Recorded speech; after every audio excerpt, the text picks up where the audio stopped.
사도행전 16장 6절부터 10절까지 돌아가면서 한 절씩 읽겠습니다. 성령이 아시아에서 말씀을 전하지 못하게 하시거늘 그들이 부르기아와 갈라디아 땅으로 다녀가 무시아 앞에 이르러 비두니아로 가고자 애쓰되 예수의 영이 허락하지 아니하시는지라. 무시아를 지나 드로아로 내려갔는데 밤에 환상이 바울에게 보이니 마게도냐 사람 하나가 서서 그에게 청하여 이르되 마게도냐로 건너와서 우리를 도우라 하거늘. 같이 봅니다. 바울이 그 환상을 보았을 때 우리가 곧 마게도냐로 떠나기를 힘쓰니 이는 하나님이 저 사람들에게 복음을 전하라고 우리를 부르신 줄로 인정함이로라. 아멘. 우리는 살아가면서 많은 계획을 세우곤 합니다. 인생의 계획을 세우고 사업의 계획도 세우고 공부와 취업의 계획도 세웁니다. 또 자녀를 출산하면 자녀의 미래와 연관해서도 이런저런 계획을 세우곤 합니다. 특히 우리 그리스도인들은 복음과 교회를 위한 선한 계획을 세우고 움직이곤 합니다. 사도 바울 역시 아주 선한 복음 전도의 계획을 가지고 있었습니다. 바울은 2차 전도 여행을 시작하면서 먼저 1차 전도 여행 때 세웠던 소아시아 지역의 교회들을 견고하게 하는 그런 일을 했습니다. 그 뒤에 바울은 이전에 가지 않았던 새로운 지역으로 가서 복음을 전하고자 합니다. 이 계획은 하나님이 주신 복음 전파의 사명에 충성하고자 하는 그런 선한 마음에서 나온 것입니다. 나쁜 계획도 아니요 악한 계획도 아닙니다. 그러니 이 사명에 충실하고자 하는 계획, 선한 계획에 하나님의 도우심이 임할 것 같습니다. 그런데 오늘 본문은 우리의 예상을 깨트립니다. 바울의 그 선한 계획이 거듭해서 막히고 있는 겁니다. 바울은 아시아로 가서 복음을 전하려고 했는데 아시아로 가는 길이 열리지가 않았습니다. 이에 바울 일행은 선교지를 바꿉니다. 아시아 쪽으로 가서 복음을 전하려던 그 계획이 막히니 이제 비두니아 지역으로 가보려고 온갖 예를 씁니다. 그런데 비두니아 지역으로 가는 길도 쉽게 열리지가 않습니다. 지금 바울은 어떻게든 복음을 전해보려고 하는데 계속해서 길이 막히는 겁니다. 이런 모습은 인간적인 눈으로 볼 때는 계획의 실패처럼 보입니다. 선교의 문이 닫힌 것처럼 보이는 답답한 순간인 겁니다. 하지만 이것은 실패가 아니라 새로운 인도하심의 시작이었습니다. 하나님은 바울의 계획을 막으시면서 그의 발걸음을 유럽의 관문인 마게도냐로 옮기십니다. 바울의 원래 계획을 뛰어넘어서 유럽이라는 새로운 선교의 지평을 하나님이 여신 겁니다. 오늘날 우리 인생도 마찬가지입니다. 우리가 나름 선한 계획을 세우고 또 열심히 기도하며 준비했음에도 불구하고 계획이 틀어지고 인생의 문이 막힐 때가 있습니다. 그런 상황에서 우리는 너무 쉽게 실패했구나 이렇게 단정 지을 것이 아닙니다. 그 막힘과 틀어짐이 성령님의 새로운 인도하심일 수가 있는 겁니다. 우리 계획이 뒤틀리고 인생이 막힐 때 우리는 성령님의 새로운 인도하심을 기꺼이 받아가야 할 것입니다. 그렇다면 그 새로운 인도하심을 받아가기 위해서 우리에게 어떤 태도가 필요할까요? 오늘 본문을 통해서 그 새로운 인도하심을 받아가는 과정에서 필요한 세 가지 태도를 말씀드리고자 합니다. 우리가 성령의 새로운 인도하심을 받아가려면 먼저 하나님을 사역과 인생의 주체로 인정해야 합니다. 바울의 아시아 전도 계획이 막힌 것은 선교의 주도권이 인간인 바울에게 있는 것이 아니라 전적으로 하나님께 있다라는 것을 잘 보여줍니다. 여러분, 바울은 분명 위대한 사도였고 아주 탁월한 복음의 전략가였습니다. 그는 아주 치밀한 계획을 세우면서 늘 움직여갑니다. 오늘 본문에서 말하는 이 아시아는 지금의 트리키예 땅의 서부 연안에 위치해 있는 로마 제국의 속주입니다. 이 아시아는 당시 무역의 중심지였고 로마 제국의 중요한 도로가 지나는 곳이어서 번성한 대도시들이 많았습니다. 그리고 지중해 바다에 인접해 있는 속지였기 때문에 외부로 진출하기에도 아주 좋은 지역입니다. 그러니 이 사도 바울이 봤을 때 복음의 확장에 이보다 더 적합한 곳이 없는 겁니다. 복음을 전하고 앞으로 복음을 확장시킴에 있어서도 아시아 지역은 아주 좋은 지역이었다는 겁니다. 그래서 바울은 지금 전략적으로 아시아로 가고자 했던 겁니다. 그러나 이 바울의 전략대로, 바울의 계획대로 되지가 않았습니다. 그러자 바울은 계획을 수정해서 어디로 가려고 하느냐? 비두니아로 가고자 합니다. 비두니아 역시 아시아 못지않은 지역입니다. 비두니아는 동방과 서방 그리고 로마 본토를 연결해주는 중요한 도로가 있는 곳이요. 역시 대도시들이 많은 지역입니다. 그래서 아시아가 막히니 그 다음으로 전략적 선교지로 어디를 택한 것이냐? 비두니아를 택한 것입니다.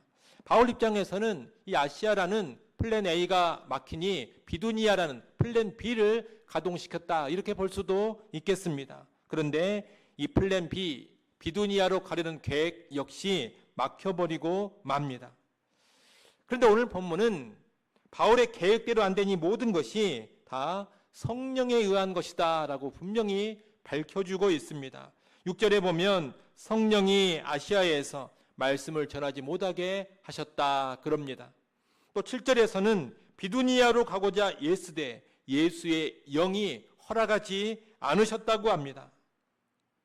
물론 이 당시에 바울의 입장에서는 성령이 막았다 이렇게 그 순간 생각하지는 못했을 겁니다. 자기의 선교 계획이 그냥 계속 막히고 뒤틀리는 것으로만 이해가 됐을 겁니다. 이 계획도 안 되고 저 계획도 되지 않는 그런 상황이 바울 일행에게 계속해서 벌어지는 겁니다.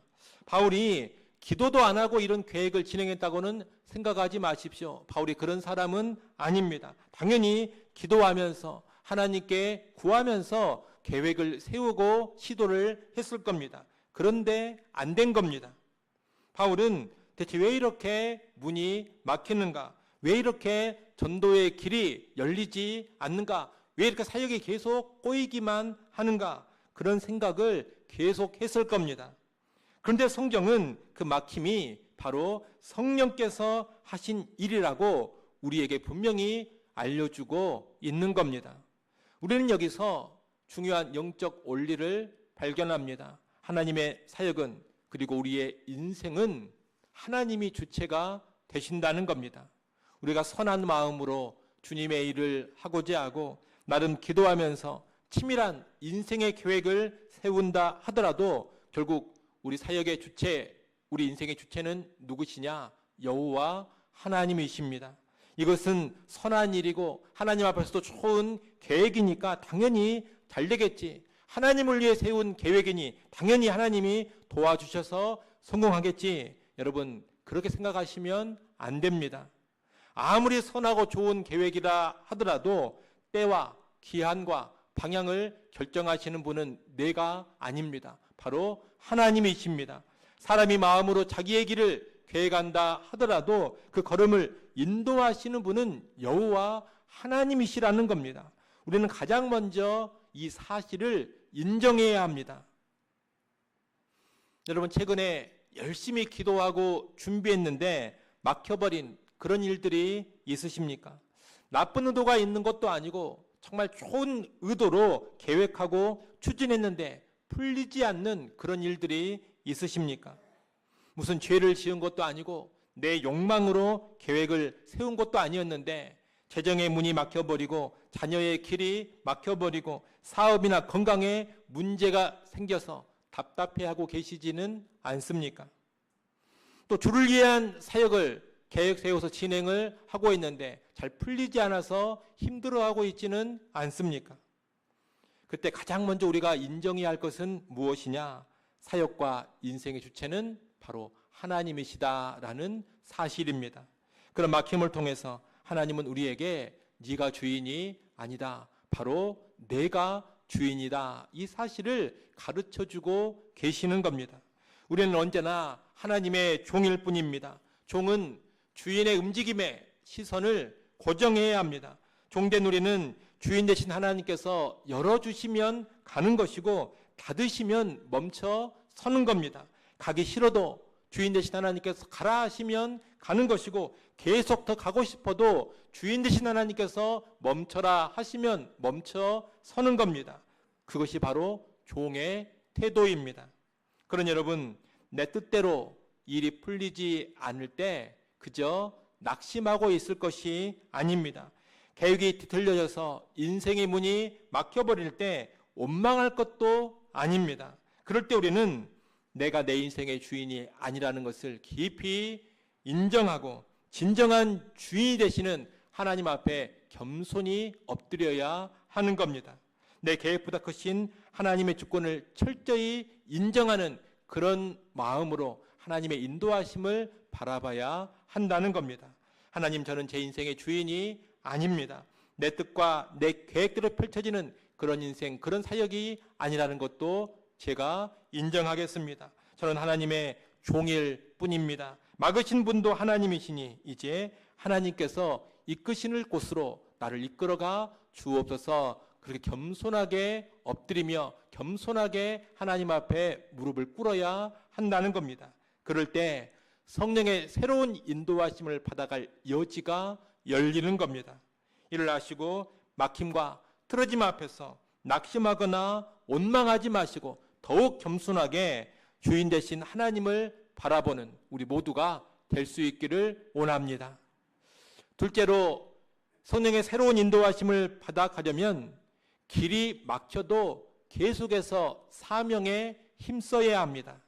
오늘 본문에 보면 이 바울 일행이 계속해서 움직이고 있습니다.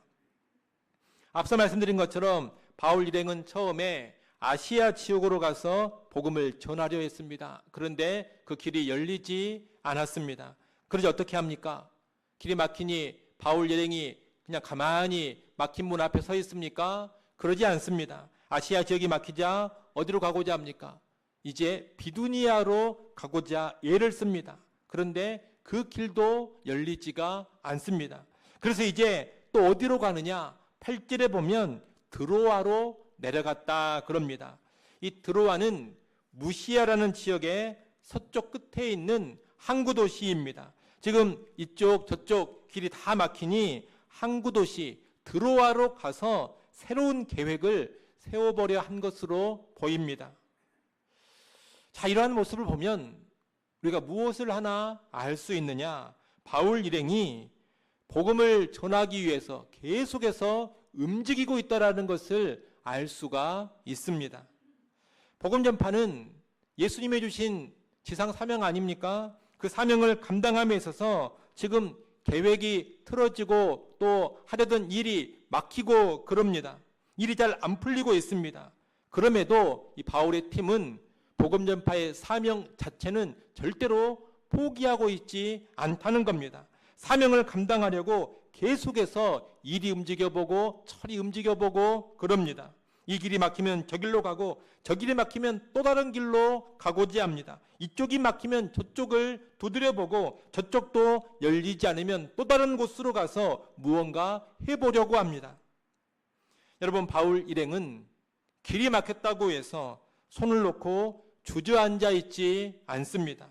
사명 자체를 절대로 포기하지 않습니다. 복음을 전하라는 주님의 지상 사명에 순종하기 위해서 계속해서 움직이며 계속해서 예를 쓰고 있다는 겁니다. 여러분, 이 바울 일행이 보여주고 있는 이 모습이 아주 중요하다는 것을 알아야 합니다.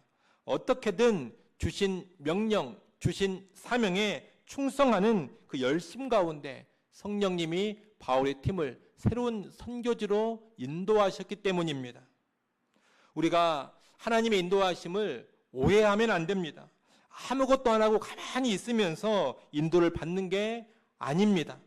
우두커니 앉아있고 들어 누워있는 채 하나님이 이리 가라고 하면 그때 일어나서 나는 가겠다. 하나님이 무엇을 명령하시면 그때 나는 무언가 행해 보겠다. 그러면 안 된다는 겁니다. 여러분, 그런 사람은 평생 인도 못 받을 가능성이 높습니다. 하나님이 이미 주신 명령에 순종하고 있어야 합니다. 주께서 이미 주신 사명에 열심히 드려지고 있어야 합니다. 그럴 때 하나님의 인도를 계속 받아가는 것이고 새로운 인도하심도 경험하게 되는 겁니다. 차를 운전하시는 분들은 잘 아실 겁니다. 이 자동차가 시동을 끄고 완전히 멈춰 서 있으면 핸들이 어떻습니까? 핸들이 돌아갑니까? 시동 꺼져 멈춰 있는 차는 핸들을 아무리 좌우로 돌려보려고 해도 돌아가지를 않습니다. 바퀴의 방향이 전혀 안 바뀐다는 겁니다. 자동차가 움직이고 있어야 핸들이 돌아가는 것이고 차의 방향도 바뀌는 겁니다.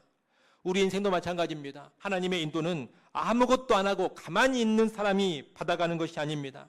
말씀에 순종하기 위해서 움직이고 있는 그런 인생 위에서 하나님의 인도가 펼쳐지는 겁니다. 주님의 뜻대로 살기 위해서 무엇이라도 시도해 보고자 하는 사람, 눈물로 기도하며 애쓰는 그런 사람에게 성령님의 인도가 나타나는 겁니다.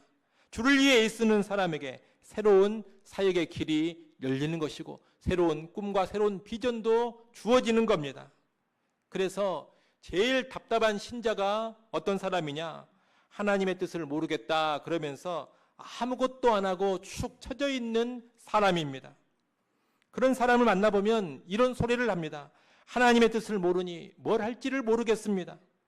하나님의 뜻을 모르니 의욕도 없고 아무것도 못하겠습니다. 하나님이 자기의 뜻도 보여주시지 않고 저를 인도하시지도 않는 것 같습니다. 막막합니다. 만나보면 그런 소리를 합니다. 제가 그런 분을 만나면 꼭 해주는 말이 있습니다. 무슨 말을 하느냐? 이미 알고 있는 하나님의 뜻에 먼저 순종을 하십시오. 꼭 그런 이야기를 해줍니다.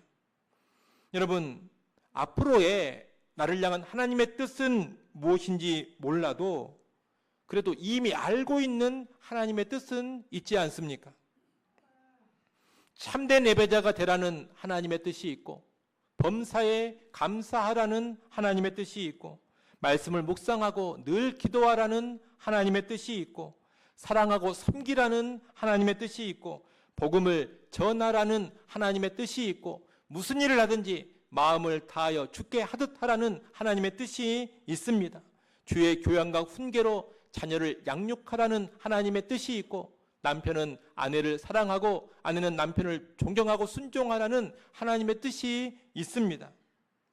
그런 뜻들은 이미 다 알고 있는 하나님의 뜻이 아닙니까? 그렇다면 이미 알고 있는 그런 뜻을 열심히 행하라는 겁니다. 그 뜻대로 살기 위해서 부단히 움직이라는 겁니다.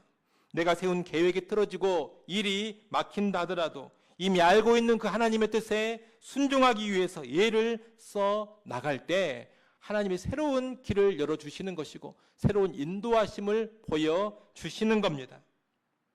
그러나 여러분, 문이 막혔다고 낭망하거나 멈춰 서 있지 마십시오. 계획대로 안 됐다고 주저앉아 있지 마십시오. 일이 안 풀린다고 있어야 할 자리, 지켜야 할 자리를 떠나지 마십시오. 지금 내가 있는 그 자리에서 할 수 있는 순종의 걸음을 떼야 합니다. 늘 주의 일에 힘쓰고 애쓰며 나가야 합니다. 이미 주어진, 이미 알고 있는 하나님의 뜻에 어떻게든 순종하고자 열심을 내야 합니다.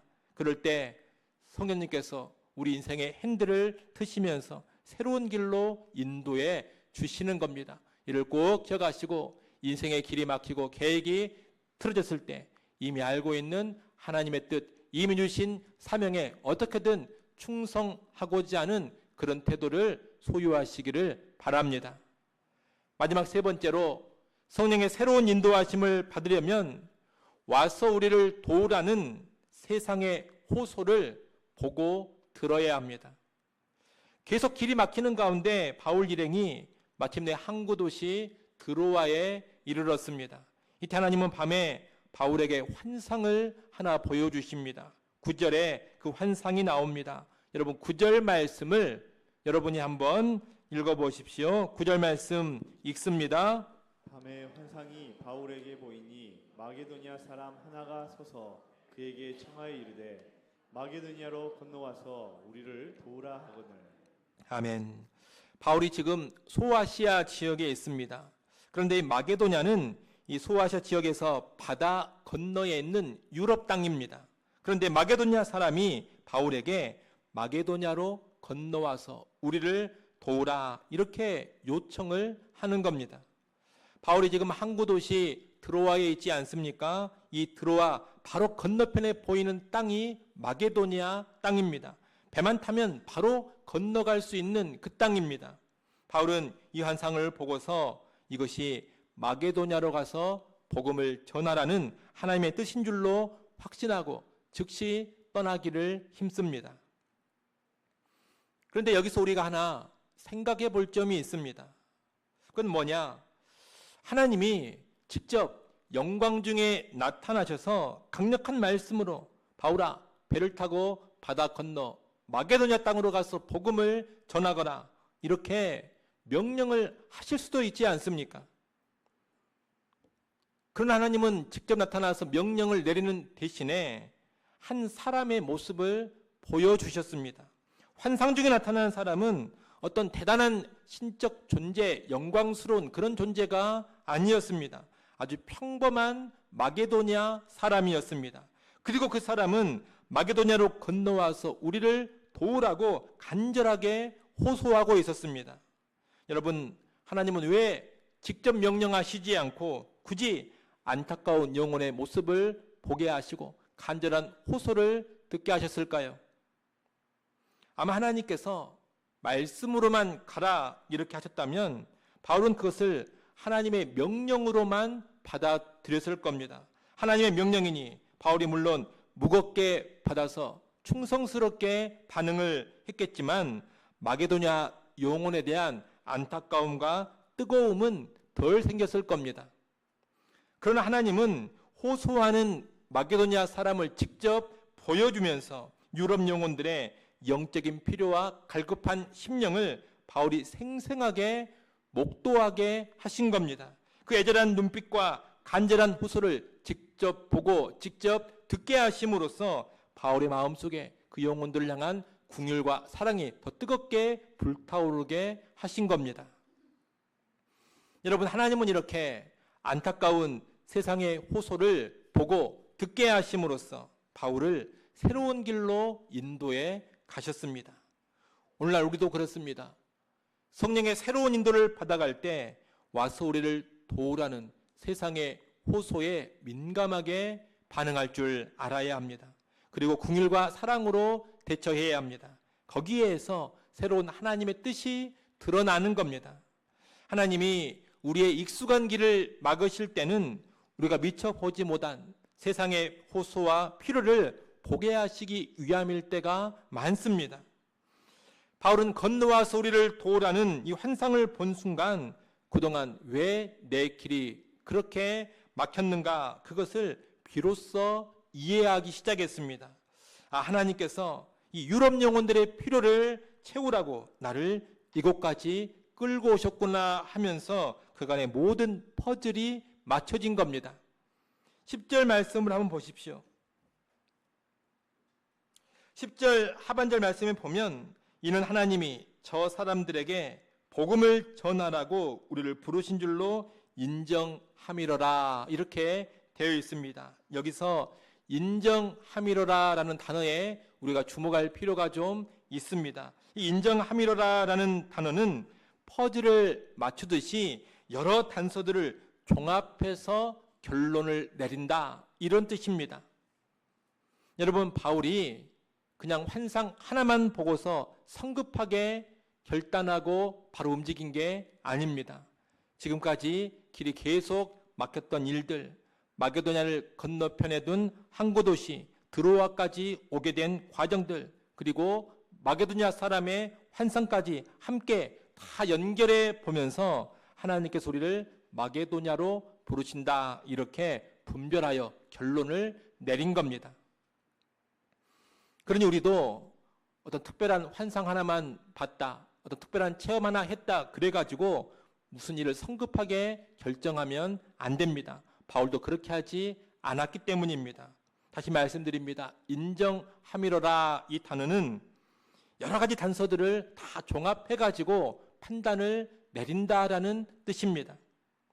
바울은 그간의 여러 가지 사건과 과정들을 환상과 더불어 함께 종합해서 생각하고 판단을 내렸습니다. 그러니 성령의 인도를 받아간다 할 때 환상이나 체험 그 하나만 가지고서 성급하게 확신하면 안 됩니다. 그러면 오류에 빠질 수가 있습니다. 언제나 말씀과 기도 가운데 종합적으로 파악을 해야 되고 모든 상황을 다 종합해서 판단하며 분별해야 하는 겁니다.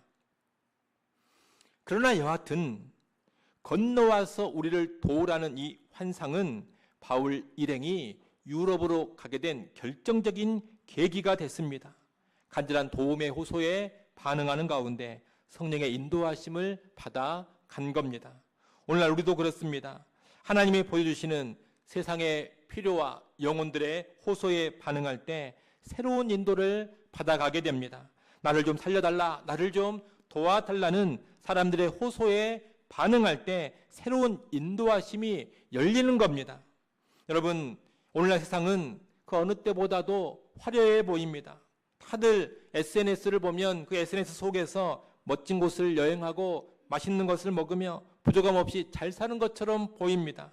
하지만 그 화려한 모습 뒤에는 제발 나를 좀 살려달라, 제발 나를 좀 도와달라고 소리 없이 호소하는 많은 영혼들이 있음을 알아야 합니다. 행복하게 보이는 가족 사진 뒤에서 대화가 단절된 채 정서적인 이혼 상태로 신음하는 가정들이 정말 많이 있습니다. 많은 연봉을 받으며 성공 가도를 달리는 것처럼 보이지만 공황장애와 번아웃으로 신음하는 직장의 동료들도 있습니다. 수많은 인터넷상의 친구들이 있지만 정작 속마음을 제대로 나눌 그 한 명의 친구가 없어서 외로움 속에 있는 그런 청소년, 청년들이 많습니다. 남모를 죄 문제로 고통스러워하는 영혼들이 있고 각종 중독으로 괴로워하는 영혼들이 있습니다. 불의와 부패로 빈곤으로 신음하는 많은 영혼들이 또 있습니다. 지금도 세계 도처에서 구원의 복음을 알지 못하고 듣지 못하고 죽어가는 영혼들이 있습니다. 예수를 믿어서 영적으로 더 성장하고 싶지만 도와주는 사람이 없어서 갈급해하는 영혼들이 있고 신앙으로 인한 극심한 핍박 속에서 고통당하는 많은 교회와 성도들도 있습니다. 우리는 그들의 영적인 상태를 보고 들을 줄 알아야 한다는 겁니다. 물론 우리가 이 세상의 모든 필요와 모든 호소에 다 반응할 수는 없습니다. 그런데 하나님이 우리를 인도하실 때는 특별하게 나에게 들려지는 어떤 호소, 특별히 나에게 보여지는 어떤 필요가 있는 겁니다. 평소에는 보이지 않고 들려지지 않았는데 특별하게 보여지고 특별하게 들려지는 그런 필요나 호소가 있을 수 있습니다. 우리는 그런 호소, 필요를 무시하지 않고 민감하게 반응할 줄 알아야 합니다. 그 호소와 필요 앞에서 하나님의 뜻이 무엇인지를 말씀과 기도 가운데 깊이 생각하며 분별해 가야 하는 겁니다. 여러분, 내 계획과 내 뜻대로 되지 않아서 답답한 가운데 있다면 너무 그 문제 자체에만 매몰되어 있지 마십시오. 그럴 때 자기 자신에게만 깊이 빠져 있으면 안 됩니다. 막힌 문제만 보고 답답한 내 모습만 계속 주목하고 있으면 안 됩니다. 그런 상황에서 하나님이 보여주시는 세상의 필요를 보시고 하나님이 듣게 하시는 영혼들의 호소를 들을 줄 알아야 합니다. 나를 향해 와서 우리를 도우라고 호소하는 그 손짓에 민감하게 반응할 줄 알아야 합니다. 그때 새로운 인생의 길이 열리는 것이고 새로운 방향이 펼쳐지는 겁니다. 성령의 새로운 인도하심이 그런 가운데 나타나는 겁니다. 오늘 우리가 그런 은혜를 꼭 누릴 수 있기를 간절히 바랍니다. 이제 말씀을 정리합니다. 여러분, 바울의 계획이 막힌 것은 실패가 아니었습니다. 그것은 소아시아를 넘어서 유럽으로 복음을 확장하고자 하시는 하나님의 섭리요 새로운 인도하심이었습니다. 그러므로 오늘 우리의 사역의 문이 막히고 인생의 계획이 틀어질 때 낙심하는 대신에 오늘 배운 세 가지 태도를 꼭 기억하시기 바랍니다. 첫째, 우리 인생의 주인은 오직 하나님이심을 인정하면서 주인 되신 하나님을 바라보십시오. 둘째, 막힌 자리에서도 주저앉아 있거나 포기하지 마시고 주신 사명, 알고 있는 말씀에 순종하기 위해서 계속해서 인생을 힘있게 살아가십시오.